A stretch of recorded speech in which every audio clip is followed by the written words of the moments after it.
Shalom Bapak Ibu Saudara. Ya, hari ini cuaca agak hujan. Saya masih mengucapkan selamat tahun baru bagi Bapak Ibu yang mungkin baru hadir beribadah di tahun ini. Minggu lalu tidak hadir, dan juga bagi Bapak Ibu Saudara yang mungkin selama ini takut ke gereja dan sudah memberanikan diri datang ke gereja. Selamat datang dan selamat tahun baru. Haleluya.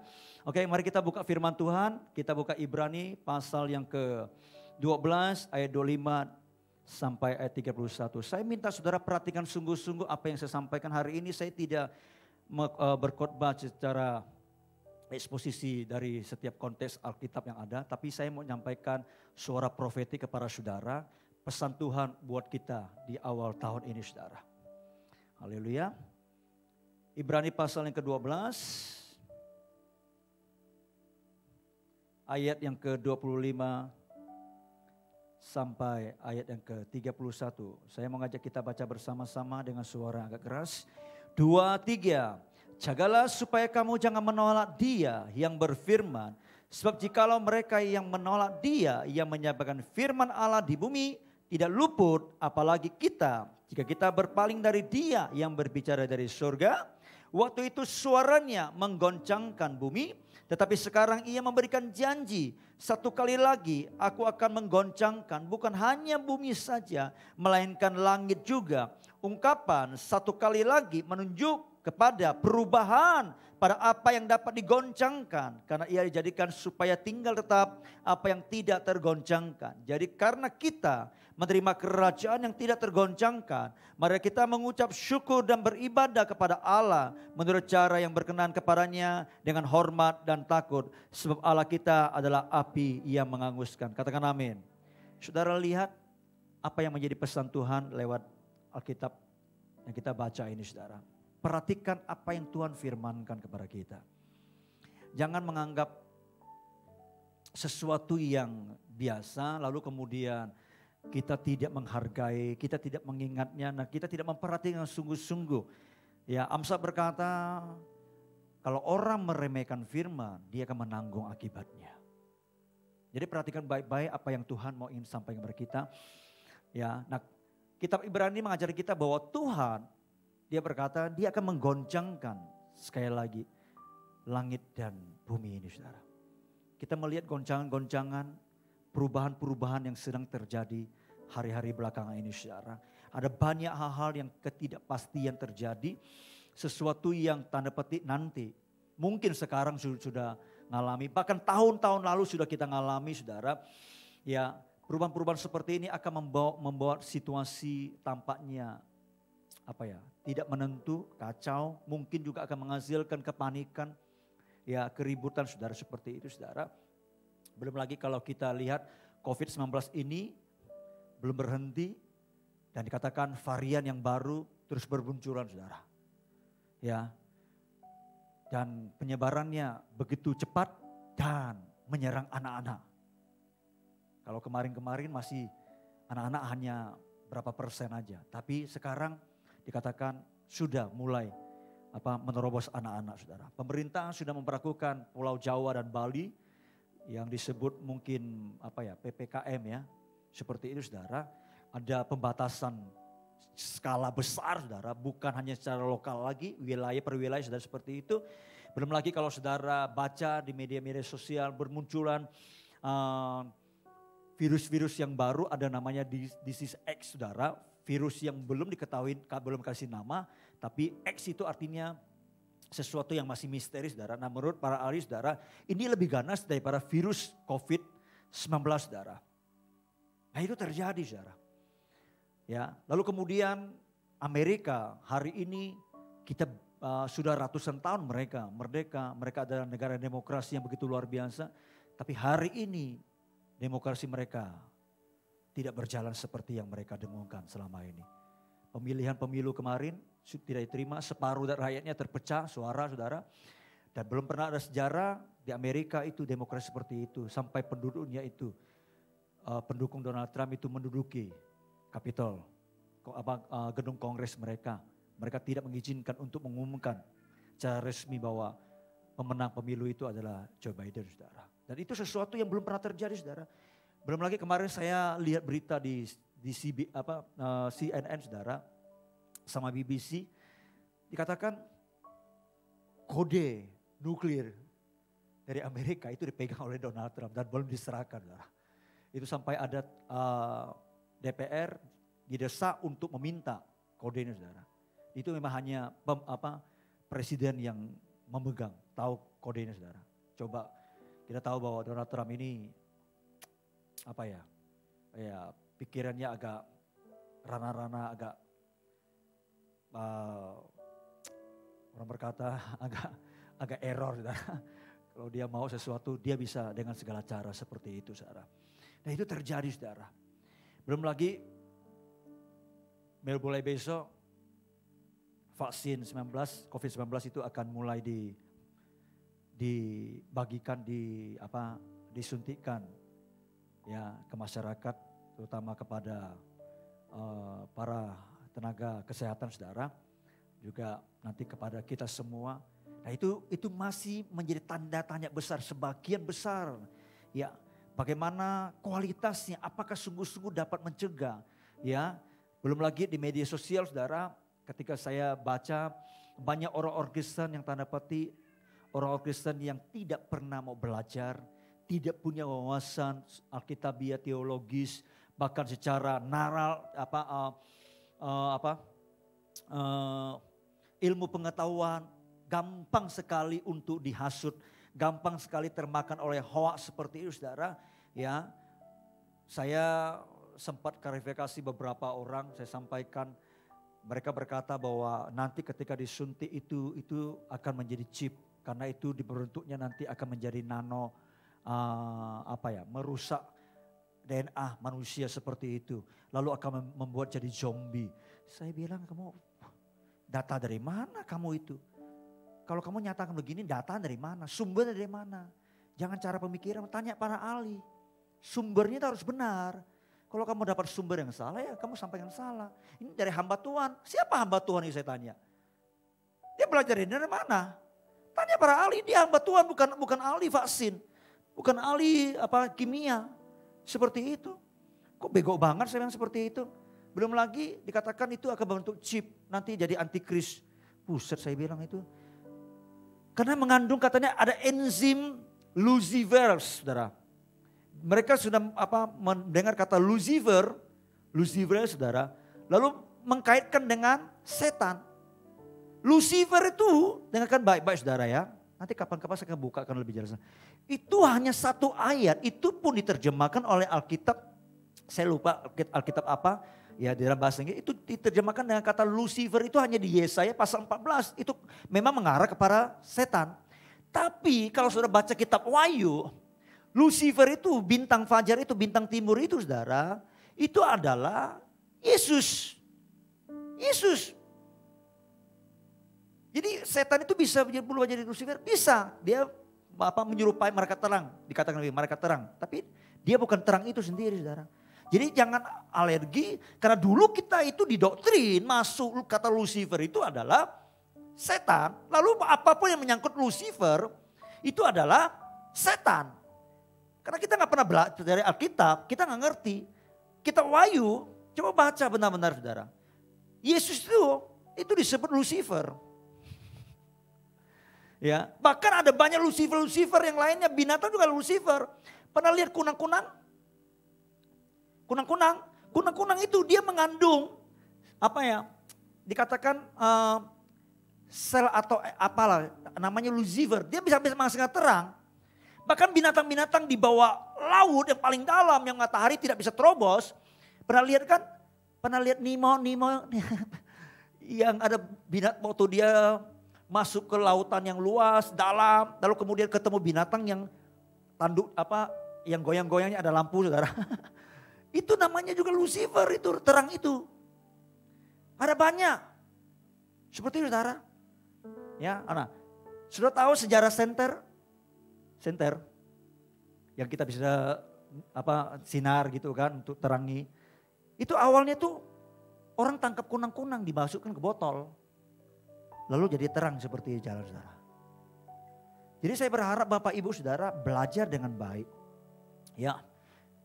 Saya heran orang Kristen begitu gampang termakan dengan hoax.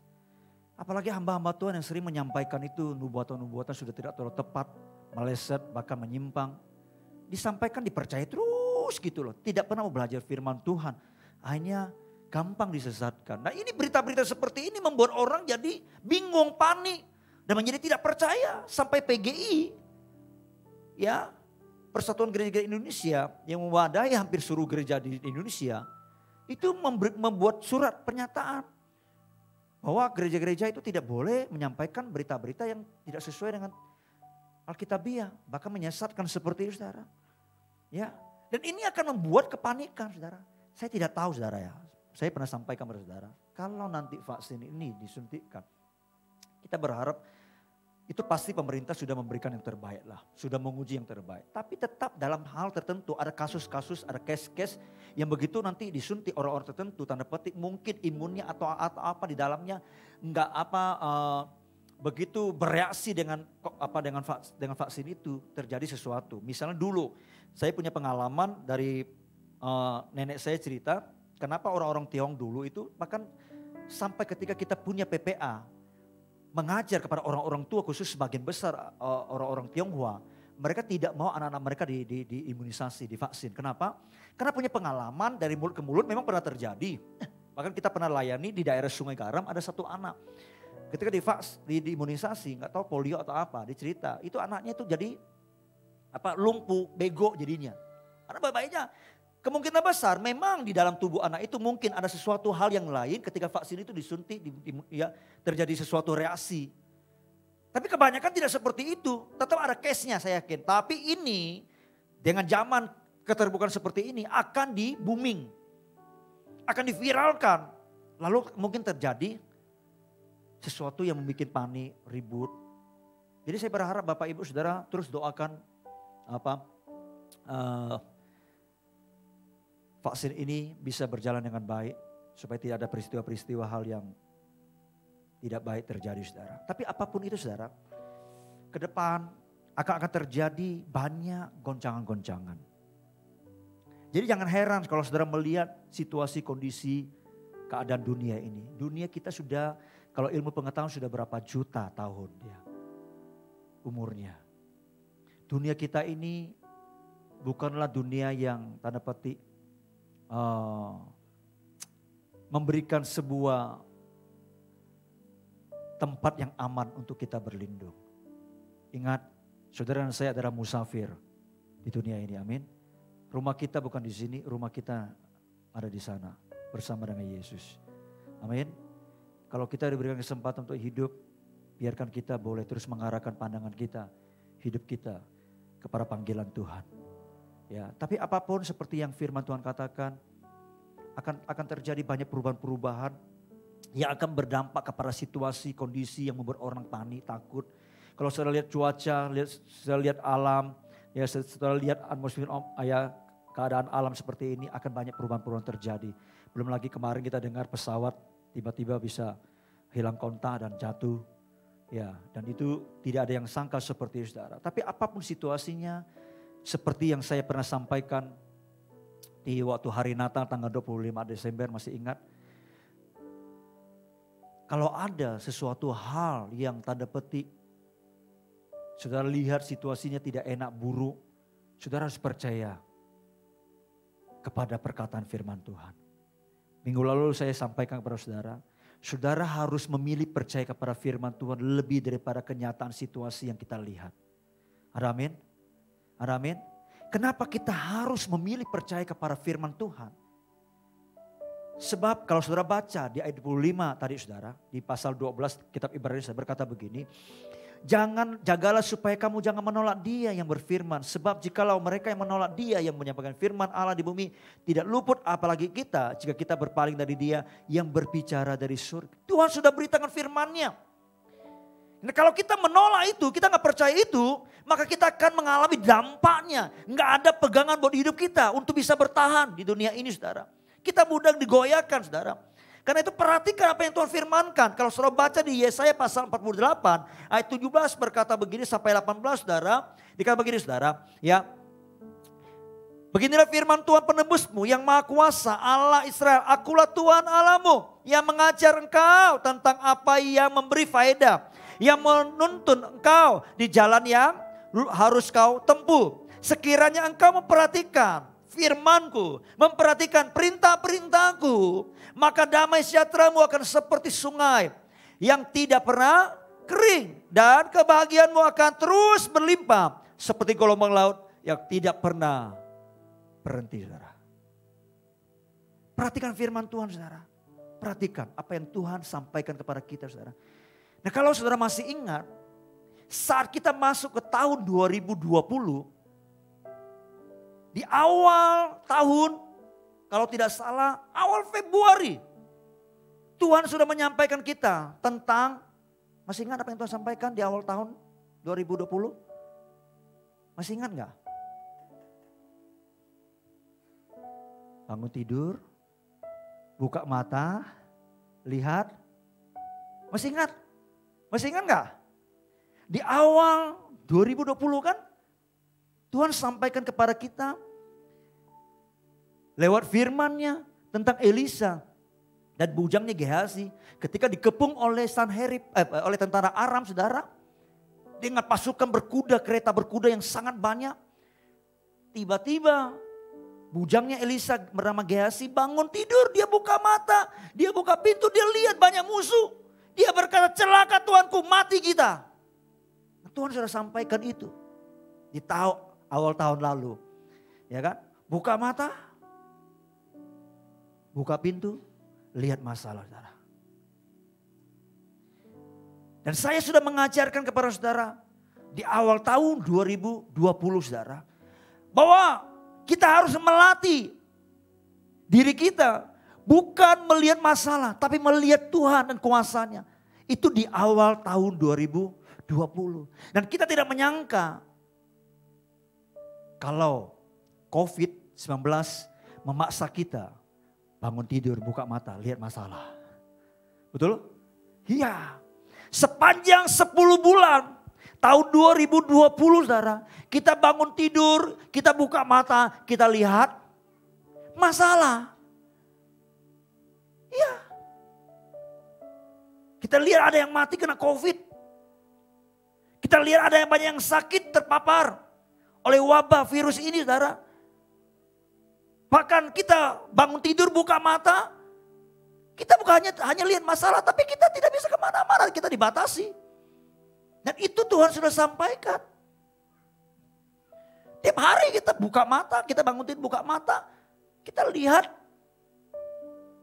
apa? Berita-berita.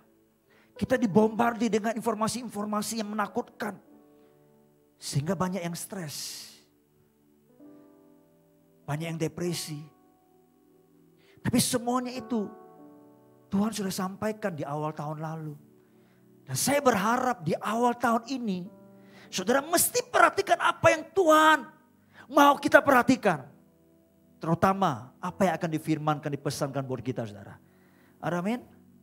Haleluya. Serius, saudara, saya perlu sampaikan buat saudara ini. Kalau tahun lalu kita sungguh-sungguh menyimak dan menghidupi apa yang firman Tuhan katakan. Saya percaya sepanjang tahun kita yang kita lalui bersama dengan Tuhan, kita akan melihat pertolongan Tuhan, kita akan melihat penyertaan Tuhan begitu luar biasa. Walaupun musuh kita hadapi itu cara manusia kita begitu menakutkan. Dan saya katakan saya sudah mengalaminya. Beberapa orang yang mengalaminya, beberapa pendeta di kota ini mengalaminya. Ya, saya coba hubungi lewat messenger, saya kuatkan. Dia berkata, sepertinya kita ini membawa aib, sepertinya kita ini membawa orang untuk mati seperti itu. Saya berkata, jangan pedulikan dengan suara-suara sumbang yang di luar. Fokus kepada hatimu, pikiranmu, jaga imunmu, bersukacita senantiasa. Kamu harus tahu bahwa kalau Tuhan, saya kirimkan video saya yang saya khotbah tanggal awal Oktober, saudara, minggu pertama Oktober itu sebelum kita kumpul, saya kirimkan. Kalau Tuhan tidak menentukan engkau mati, engkau pasti hidup. Beberapa ada di rumah sakit, kita kuatkan. Karena saya tahu, saya merasakan seperti itu. Jadi semua pengalaman-pengalaman yang Tuhan izinkan, itu memang bermanfaat. Sekalipun pengalaman kita lalu itu sangat buruk. Tapi kita tahu bahwa Tuhan membawa kita kepada kemenangan, saudara. Amin. Karena itu Tuhan mau kita perhatikan apa yang Tuhan ingin sampaikan, saudara. Nah, Tuhan sampaikan dari awal tahun ini, saudara. Dari minggu lalu saya sampaikan bahwa akan ada banyak goncangan. Akan ada banyak perubahan-perubahan yang akan terjadi. Nah, bagaimana saudara dan saya bisa menghadapi perubahan-perubahan ke depan seperti itu, saudara? Makin hari makin tambah, nanti masih frekuensinya makin bertambah besar. Dan Tuhan berikan kita beberapa kata yang mesti kita perhatikan. Coba dibukakan dulu slide-nya. Ada 3 huruf namanya TSM. Sama-sama katakan TSM. TSM. Ingat baik-baik ya. TSM. TSM itu apa? Trust, strong, and mature. Ya. Trust, percaya. Strong, kuat. Dan mature, dewasa, saudara. Trust artinya saya percaya bahwa Tuhan masih memegang kendali dalam setiap perubahan, dalam setiap goncangan yang akan terjadi di sepanjang tahun 2021 ini, saudara. Jadi segala sesuatu yang akan terjadi itu bukan karena kebetulan. Atau Tuhan membiarkan itu terjadi begitu saja, saudara. Tapi ingat baik-baik, Tuhan ada di sana dan Tuhan izinkan semuanya itu terjadi dan tetap di dalam kontrol, di dalam kendalinya Tuhan. Apalagi dengan saudara dan saya, anak-anaknya, biji matanya. Biji matanya. Enggak ada kebetulan. Dia kontrol segala sesuatunya. Jadi kalau saudara nanti sepanjang tahun ini melihat situasi kondisi yang saudara alami, saudara harus percaya bahwa Dia memegang kendali atas kehidupan saudara. Amin. Entah itu dengan bisnis saudara, dengan kesehatan saudara, dengan apapun saudara, percaya bahwa Dia memegang kendali. Haleluya. Yang kedua, strong. Ya, saudara dan saya akan menjadi kuat di dalam Tuhan untuk menghadapi setiap perubahan itu, saudara. Mau tidak mau, suka tidak suka, kita akan menghadapi perubahan-perubahan itu, goncangan-goncangan itu ke depan, saudara. Terima atau tidak terima, siap atau tidak siap, saudara, kita akan berhadapan dengan perubahan itu, saudara. Dan perubahan-perubahan itu, saudara, yang akan kita hadapi tahun ini, dengar saya baik-baik, untuk menghadapinya kita perlu kekuatan, kita perlu stamina. Amin. Haleluya. Menghadapi perubahan-perubahan seperti itu, saudara, kadang-kadang kita perlu beradaptasi. Kadang-kadang kita perlu mensiasatinya dengan strategi. Kita perlu ide-ide, gagasan-gagasan yang baru bagaimana menghadapinya. Tapi memang ada perubahan-perubahan yang terjadi yang harus kita hadapi dengan ketabahan. Kita harus terima. Dengan kesabaran, juga dengan ketekunan, saudara. Dan semuanya itu kita perlukan sepanjang tahun ini. Dalam menghadapi nanti perubahan-perubahan, goncangan-goncangan yang akan terjadi. Dan ingat saudara, saudara harus mengerti bahwa perubahan-perubahan itu yang terjadi bukan hanya satu perubahan. Tapi semua lini kehidupan, saudara. Dan itu banyak. Kenapa saya katakan itu bukan hanya satu tapi banyak, saudara. Karena kita sudah mengalaminya tahun lalu. Hampir seluruh kehidupan, sisi kehidupan dipengaruhi. Berubah, saudara. Tahun 2020 mulai, bulan Maret. Kita mulai berubah.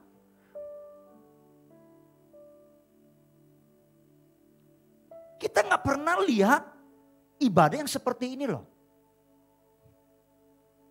Saya sejak kecil, bahkan sudah melayani 20 tahun sebagai hamba Tuhan.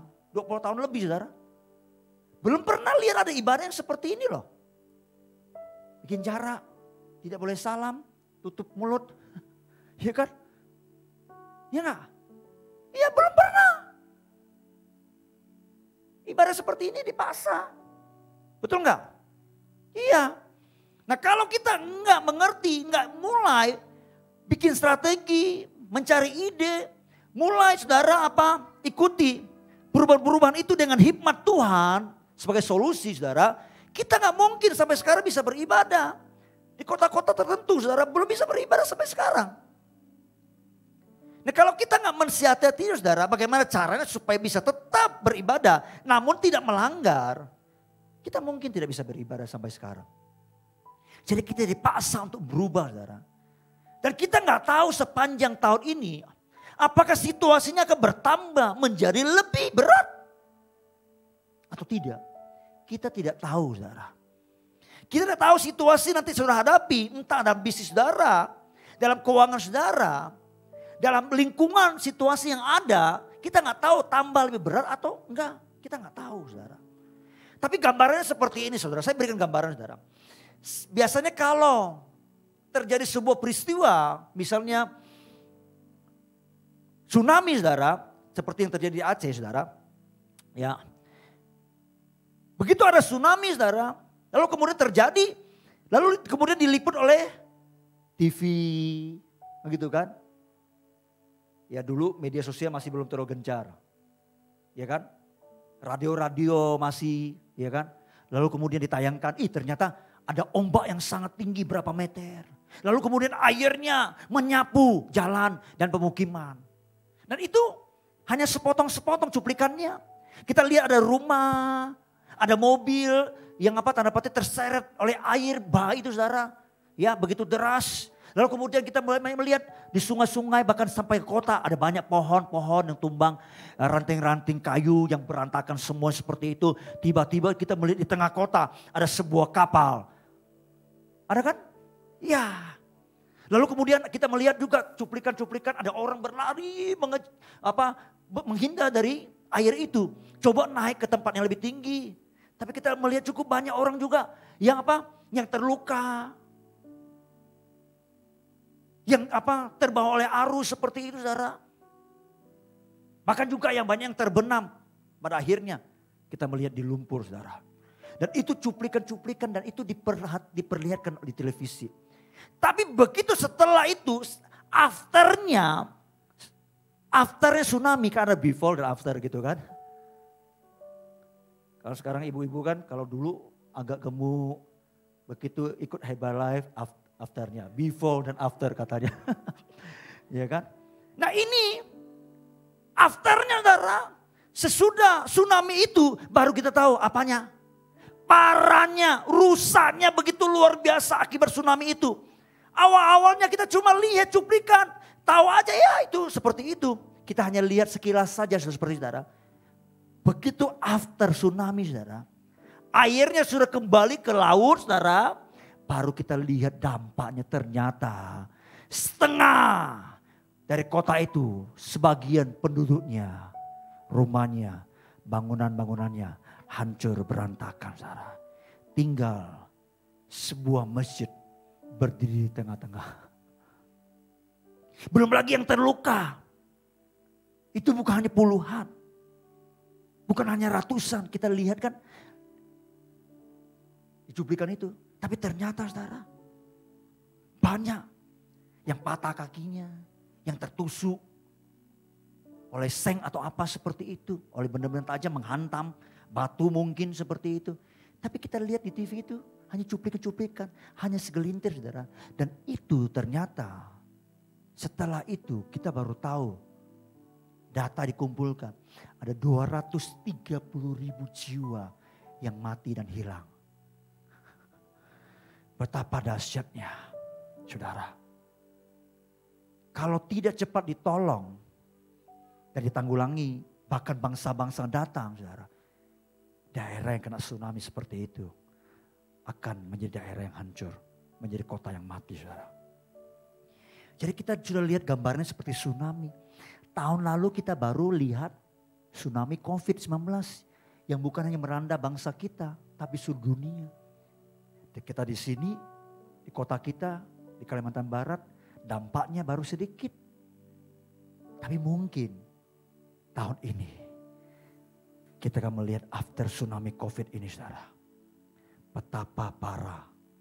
Betapa hebat kerusakan yang telah terjadi. Diakibatkan oleh COVID-19 ini saudara. Kita nggak tahu nanti BPS ketika mendata. Berapa banyak keluarga yang cerai. Berapa banyak anak-anak yang kehilangan orang tua.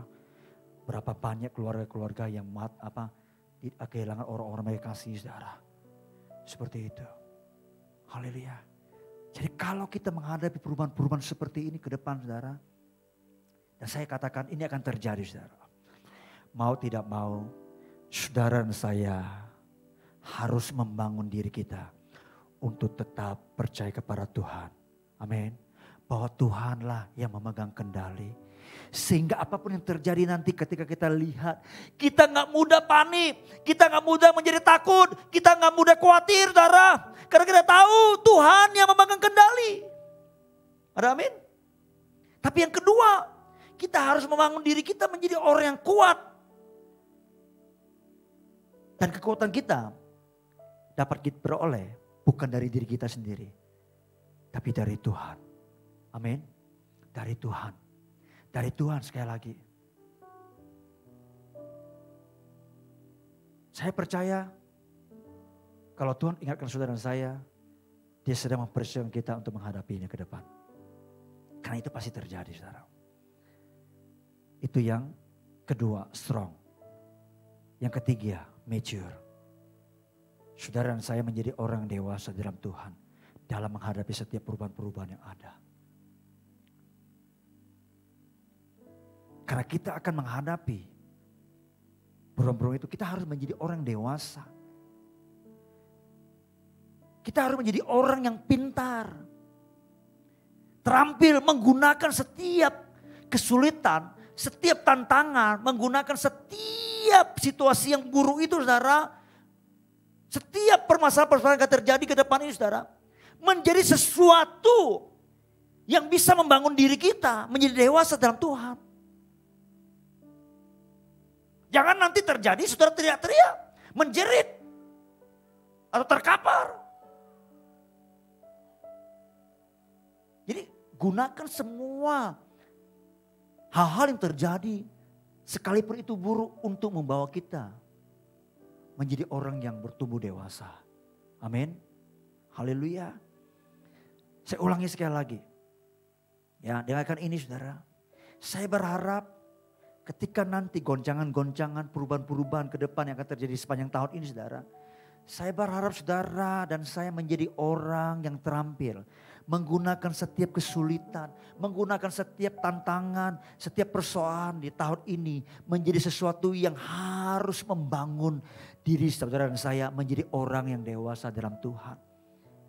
Sama seperti Ayub.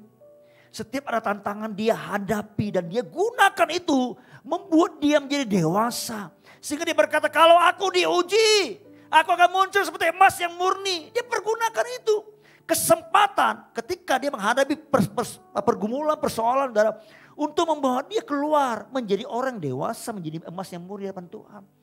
Bukan ketika hadapi sesuatu kita lari, kita undur. Kita gak bereskan. Kita gak jadi dewasa di situ, saudara. Belajar juga seperti Yusuf. Dia mengalami situasi perubahan yang begitu luar biasa, yang sangat sulit, saudara. Ada orang-orang, tanda petik, keluarganya yang iri dengan dia. Dia difitnah, diperlakukan dengan tidak adil, dimasukkan dalam penjara, saudara. Dan dia disengaja dibuat situasinya, kondisinya agar dia mengalami hal-hal yang buruk. Tapi dia bisa menjaga dirinya. Dia merawat hatinya dengan mempergunakan semua peristiwa-peristiwa yang buruk dihadapi, saudara. Untuk apa? Menjadi kesempatan untuk dia membangun dirinya. Waktu dia dalam penjara, dia difitnah oleh Tante Potifar gitu kan, dijeblos ke penjara. Dia tetap menjaga hatinya, mengerjakan bagian tanggung jawabnya dengan terbaik. Walaupun di dalam penjara itu gak enak. Penjara itu enak gak? Pasti tidak enak. Banyak dibatasi kehidupan itu. Tapi dia pergunakan itu untuk membawa hidupnya itu jadi orang yang kuat, yang dewasa, saudara. Dan itu berbeda dengan saudara-saudara yang lain, saudara. Yang lain cuma bisa iri, cuma bisa dengki, cuma bisa mereka-reka yang jahat. Tapi Yusuf membangun dirinya menjadi orang dewasa. Sehingga Tuhan bekerja dalam kehidupan Yusuf dan membuat semua yang jahat itu menjadi baik bagi Yusuf, saudara. Jadi saya minta tahun ini belajar yuk. Kita menjadi orang dewasa. Amin. Amin. Haleluya.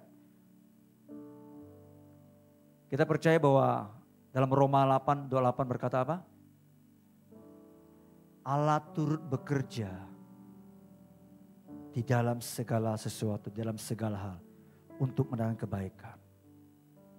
Kalau kita ngerti Allah turut bekerja untuk mendatangkan kebaikan, saya berharap saudara bukan hanya cuma aminkan ayat ini, tapi saudara juga harus melakukan hal yang sama seperti yang saudara aminkan ayat ini, saudara. Yakni saudara dan saya ketika diperhadapkan tahun ini, saudara, segala sesuatu yang terjadi nanti, segala sesuatu yang akan saudara putuskan, sesuatu yang akan saudara lakukan, yang akan baik-baik, saudara, itu juga harus menghasilkan, bertujuan untuk mendatangkan kebaikan. Amin.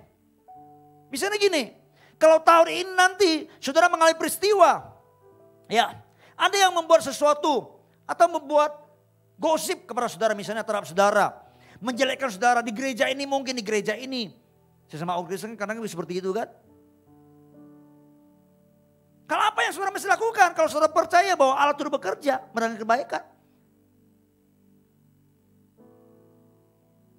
Apa baiknya Pak? Digosipin Pak?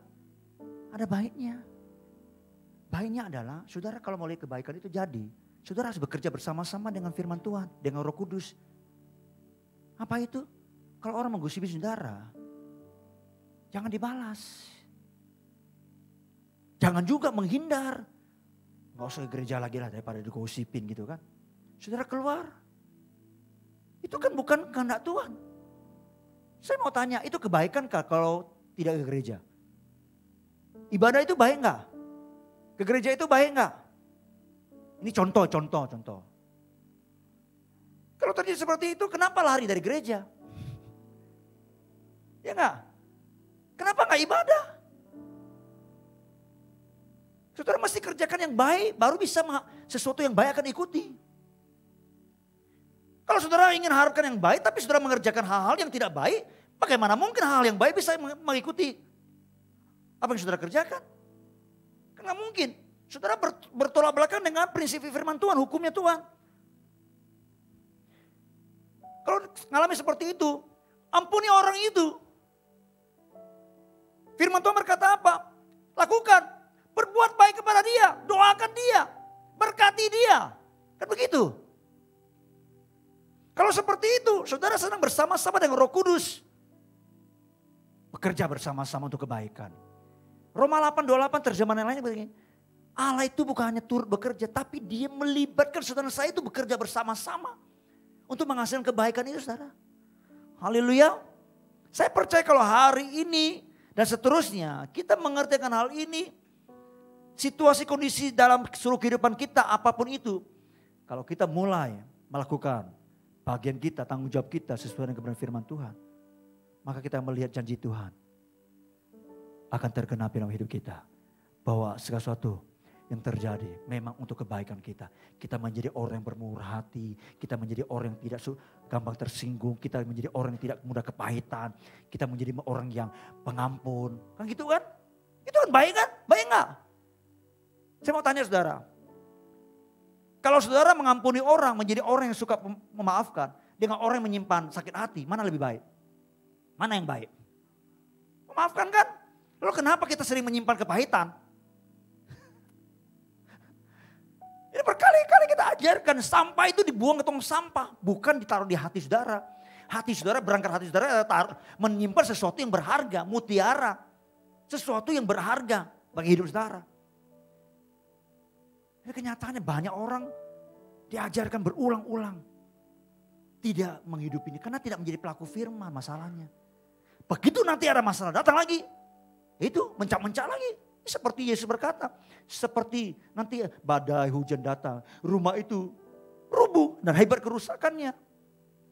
Jadi jangan heran kalau tahun ini saudara melihat ada banyak orang gugur. Dan itu bukan menjadi doa saya. Saya doakan Tuhan tidak ada satupun umatmu, jemaatmu yang gugur imannya tahun ini. Tapi jangan heran kalau tahun ini ada orang-orang yang gugur imannya. Ada orang-orang yang mungkin sudah mulai seperti sekam. Begitu goncangan angin datang, dia terbang sendiri, keluar sendiri. Dia memisahkan diri, saudara. Jangan heran itu. Minggu lalu saya katakan, tahun ini akan menjadi tahun pemurnian. Kita ini benar-benar gandum yang berisi atau sekam. Kalau sekam, angin datang, dia akan terbang jauh. Tapi nggak tahu kemana. Haleluya. Jadi jaga respon kita ya. Jaga. Kalau lihat situasi kondisi, tetap pegang firman Tuhan. Amin. Haleluya. Ayo kita bangkit berdiri dulu. Saya mau kita deklarasikan dulu. Tayangkan dulu itu apa? Yang 3 moto itu. Ya. Tahun ini tahun perubahan. Tapi tahun ini juga Tuhan mau kita membangun komunitas ilahi. Nanti mungkin mulai bulan depan saya akan sampaikan tentang bagaimana membangun komunitas ilahi itu, saudara. Karena kita perlu satu sama lain untuk menopang, menghadapi perubahan-perubahan itu. Ya, nah saya mau kita katakan bersama-sama, saudara ya. Hafal ini benar-benar trust, strong, dan mature. Oke? Yuk yang pertama dulu yuk. Trust, saya percaya bahwa Tuhan masih memegang kendali dalam setiap perubahan. Strong, saya percaya saya akan menjadi kuat di dalam Tuhan dalam menghadapi setiap perubahan. Mature, saya menjadi dewasa di dalam Tuhan menghadapi setiap perubahan. Mari kita beri tepuk tangan sama Tuhan kita. Nanti di rumah dihafal lagi ya, diperkatakan, deklarasikan, komit itu, ucapkan saudara. Silakan duduk kembali. Saya berdoa, Tuhan, tahun ini berikan hamba-Mu kekuatan ya, hati yang teguh, semangat menyala-nyala dan melayani Engkau. Karena kita tahu bahwa dari sisi manusia kita, ketika peristiwa-peristiwa terjadi saudara, situasi itu bisa membuat kita tidak semangat loh. Betul gak? Iya, bisa jadi misalnya hubungan suami istri, terjadi konflik, gesekan. Kita perlu minta, Tuhan, aku minta hati yang bisa mengasihi pasangan hidupku apa adanya. Aku minta hati yang bisa menerima dia dan memperlakukan dia sebagai teman pewaris dari hidupku. Mesti doakan itu, minta itu saudara. Haleluya. Jadi perubahan-perubahan ke depan akan terjadi semakin banyak saudara. Memang perubahan itu sekali lagi pasti terjadi karena memang perubahan itu diperlukan di dalam rencana Allah. Untuk apa? Untuk membuat kita berubah juga. Untuk membuat kita berubah. Supaya ketika kita mengalami perubahan itu dalam Tuhan, kita menjadi orang dewasa, kita bisa mengubah orang lain, saudara. Jadi akan ada banyak perubahan-perubahan yang akan mengarah kepada perubahan hidup kita juga, saudara. Yang ini mungkin berdampak, saudara, sekali lagi bagi orang-orang yang tidak mengerti, akan ada kepanikan, ketakutan, akan terjadi mungkin keributan-keributan, saudara. Tapi apapun situasinya, saudara, dengarkan apa yang saya sampaikan hari ini yang Tuhan beritahukan kepada kita. Saudara dan saya harus percaya kepada Tuhan bahwa Tuhanlah yang mengontrol segala situasi. Dia mengendalikan segala situasi yang ada. Apalagi saudara dan saya adalah anak-anaknya, saudara. Amin. Amin. Ya, sampai nanti kedatangan Tuhan yang kedua kali, goncangannya, perubahannya semakin besar. Semakin hebat, saudara. Ya, termasuk nanti saudara lihat bencana-bencana alam. Kalau banyak nabi-nabi berkata, banyak hamba Tuhan berkata, akan ada banyak penderitaan terjadi. Saya percaya itu, tapi saya lebih percaya pada firman Tuhan. Karena memang firman Tuhan berkata, hari-hari ke depan sampai menjelang kedatangan Tuhan yang kedua kali, bertambah semakin sukar. Kesukaran ini tidak hanya wujudnya hubungan kita sesama lain. Kayak ini kan sulit nih. Betul? Gak bisa cipika-cipiki, gak bisa dekat, gak bisa dekat-dekat gitu loh. Ya kan? Perlu jaga jarak. Sulit gak? Sulit. Bagi saya saudara, untuk melayani saudara. Saya gak tahu saudara punya pikiran, kalau minta Pak Gembala datang gimana ya? Mau gak gitu? Pasti ada kesulitan-kesulitan terjadi. Tapi kalau saudara minta saya datang ke rumah, kita ke rumah. Tapi kalau saudara sudah sedang ke rumah sakit tidak izinkan saya nggak bisa apa-apa saudara. Itu sebabnya banyak yang masuk rumah sakit saya ngomong, sorry nggak bisa kunjungi. Bukan tidak mau kunjungi, tapi memang rumah sakit tidak izinkan kita. Hanya keluarga inti yang boleh masuk. Itu masalahnya sekarang. Dan setiap hari saya doa, supaya saudara saya itu diberkati oleh Tuhan. Dilindungi oleh Tuhan. Bukan karena usaha kita. Karena usaha kita itu gak bisa mengendalikan situasi yang ada, gak bisa. Doa saya apa saudara? Saya doa begini. Tuhan berkati anak-anakmu ya. Berkati menurut perjanjianmu. Bukan hanya menurut hasil usaha pekerjaan mereka, jeripaya mereka. Tapi berkati mereka karena perjanjianmu Tuhan dan mereka itu anak-anakmu. Itu doa saya buat saudara semua. Kalau dia berkati kita menurut perjanjiannya, bukan kan usaha kita. Aduh, kita akan tercengang-cengang saudara. Saya boleh teguhkan kesaksian kepada saudara. Supaya saudara bisa percaya bahwa tahun ini sekalipun saya sampaikan tahun yang penuh dengan goncangan. Tapi tahun ini juga ada banyak kemuliaan dan berkat-berkat yang Allah sediakan buat saudara saya. Di tengah-tengah kegelapan ada terang Tuhan yang terbit sekitar kita saudara. Pasti saudara. Di akhir tahun kita tahu bahwa kita merayakan Natal kita dengan sederhana. Ya, tidak terlalu seperti tahun-tahun kemarin gitu kan, tahun-tahun lalu.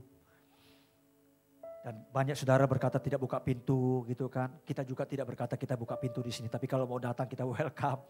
Ya, kalau saudara suruh kita datang, kita bisa datang. Tapi memang kita lihat kondisi yang ada seperti itu. Tapi saya mau katakan saudara.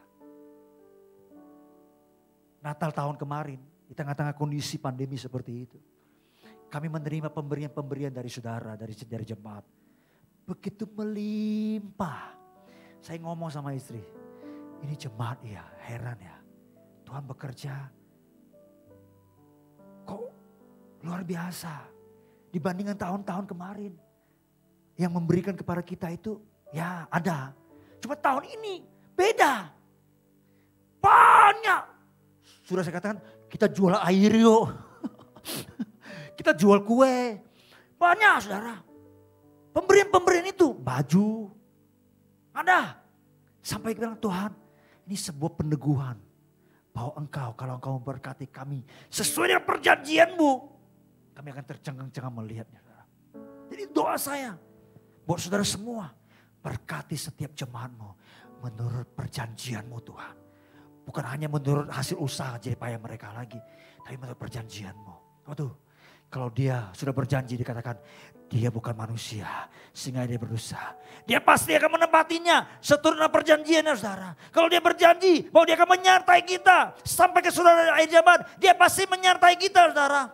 Amin. Di tanggal 25 saya sampaikan. Sekalipun di tengah-tengah kondisi kelahiran Yesus di saat Natal. Banyak terjadi peristiwa-peristiwa pembunuhan. Ada kedukaan di situ. Tapi Tuhan yang memegang kendali semuanya. Sampai apa yang Tuhan rancangkan tergenapi. Demikian saudara saya.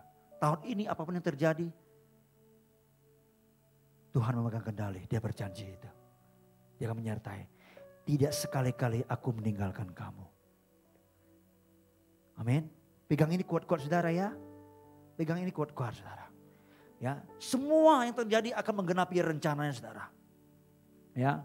Nah bagaimana saudara saya tahu bahwa semua yang terjadi dalam kehidupan kita saudara. Baik pribadi untuk pribadi kita, keluarga kita, usaha kita, bahkan bangsa dan juga seluruh dunia saudara. Untuk menggenapi rencananya saudara. Sekali lagi belajar seperti Yusuf. Yusuf dapat melihat semua yang terjadi untuk hidupnya. Bahkan untuk bangsanya saudara. Adalah untuk menggenapi rencana Tuhan. Sehingga dia berkata begini. Kamu memang mereka-reka yang jahat. Tapi Allah mereka-reka yang baik untuk menggenapi rencananya. Kuncinya saudara, bagaimana saudara bisa tahu itu? Bangun hubungan dengan Tuhan. Banyak doa di tahun ini. Amin. Jangan banyak nonton sinetron. Apa itu? Sinetron yang apa? Apa? Yang apa? ikatan cinta itu, waduh. Saya melihat beberapa teman upload pakai TikTok gitu kan. Ada yang nonton sampai bawa kuali, pukul kualinya. Kenapa begitu katanya. Ada yang sambil nangis-nangis. Kenapa engkau jadi terharu oleh karena film? Kenapa engkau tidak terharu melihat pekerjaan Tuhan? Melihat karya Tuhan? Kenapa engkau jadi meo? Nangis oleh karena sebuah film. Kenapa engkau tidak tangisi jiwa-jiwa yang terhilang? Tahun ini ayo kita banyak bangun hubungan dengan Tuhan, persekutuan dengan Tuhan. Banyak doa. Amin. Ingat pesan saya ini, banyak doa. Banyak doa. Kemarin kami kumpul beberapa hamba Tuhan di grup El Shaddai. Ada satu pesan yang begitu kuat yang Tuhan sampaikan. Bahwa tahun ini akan ada banyak kegaduhan. Kegaduhan. Enggak tahu itu wujudnya seperti apa. Karena itu kita diajar untuk trust, strong, and mature, saudara. Jadi ayo bangun hubungan saudara dengan Tuhan. Perbanyak jam-jam doa saudara. Jangan berdoa hanya ketika saudara ada pelayanan. Jangan berdoa pada saat mau melayani baru berdoa. Jangan berdoa pada saat ketika ada masalah, ada pergumulan baru berdoa. Jangan seperti itu tahun ini. Amin. Saudara mesti bangun hubungan dengan Tuhan. Bukan meminta sesuatu. Bukan juga sekedar nanti kalau ada persekutuan, ada ibadah, misalnya ada doa fajar seperti itu. Datang bersekutu bersama-sama lalu kita memuji menyembah Tuhan. Bukan seperti itu. Tapi ada kualitas hubungan kita dengan Tuhan. Dan untuk memiliki kualitas seperti itu kita harus memiliki waktu-waktu kesendirian bersama dengan Yesus. Entah saat teduh, entah membaca Alkitab. Saudara sudah baca Alkitab sampai di mana? Hari ini kalau saudara ikuti, kita sudah besok masuk perjanjian lama mulai kitab Kejadian. Kita mulai tahun ini mulai kita kitab Amsal. Ayo baca Alkitab. Bangun hubungan yang benar, yang berkualitas dengan Tuhan saudara tahun ini. Jangan terpengaruh oleh kiri kananmu, bahkan oleh pasangan hidupmu. Kalau pasanganmu tidak mau maju, jangan ikuti dia. Jangan tunggu dia maju kalau baru Anda maju, jangan. Tanggung jawabmu adalah saudara harus mengejar pertumbuhan itu menjadi dewasa di dalam dia, di dalam Tuhan. Amin. Yesus aja di tengah-tengah kesibukan saudara, dia selalu memberikan waktu kesendirian bersama dengan Bapaknya saudara. Tahun ini jangan andalkan skill saudara. Jangan andalkan harta saudara. Jangan andalkan bisnis saudara. Jangan andalkan itu. Andalkan Tuhan. Apa tandanya saudara andalkan Tuhan? Saudara akan datang. Bangun hubungan dengan dia. Berdoa. Libatkan dia dalam segala situasi. Mau ambil keputusan tanya dia. Tuhan, kalau saya undur dari pelayanan boleh gak? Tuhan pasti jawab tidak. Tapi ketika Anda undur dari pelayanan, Anda sedang menantang Tuhan. Kan begitu. Ketika Anda berkata, aku mau kerja lagi Tuhan, kenapa? Ini gereja banyak orang brengsek. Jahat kepada saya, hutang gak dibayar. Kalau Anda tanya Tuhan, kalau boleh gak ke gereja? Tuhan pasti bilang, enggak, jangan tinggalkan persekutuan.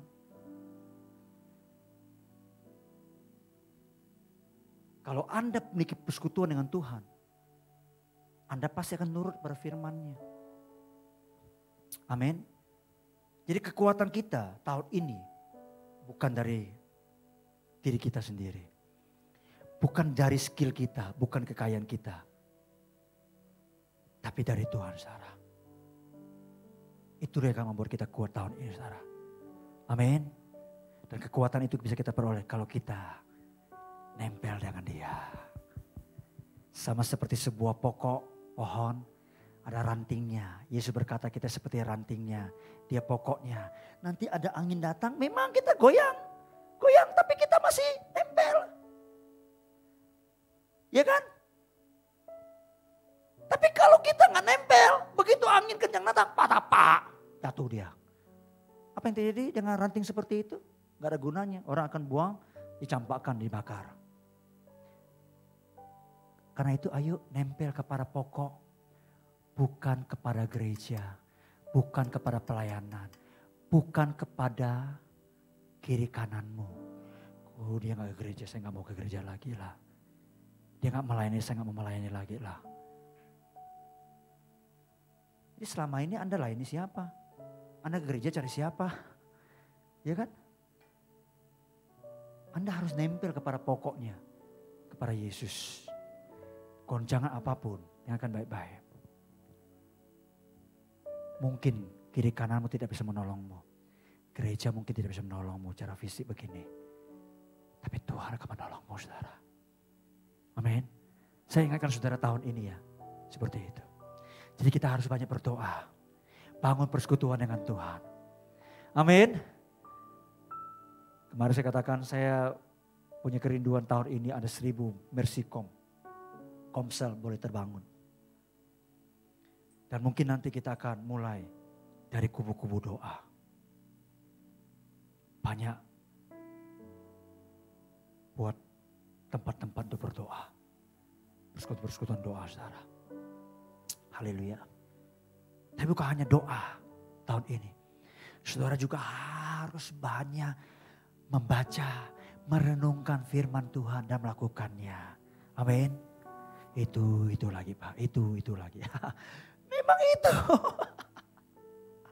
Kalau Anda hidup sesuai firman Tuhan dan melakukannya. Kebahagiaanmu, damai sejahtera maka seperti sungai yang tidak pernah kering. Kebahagiaanmu seperti gelombang yang tidak pernah berhenti.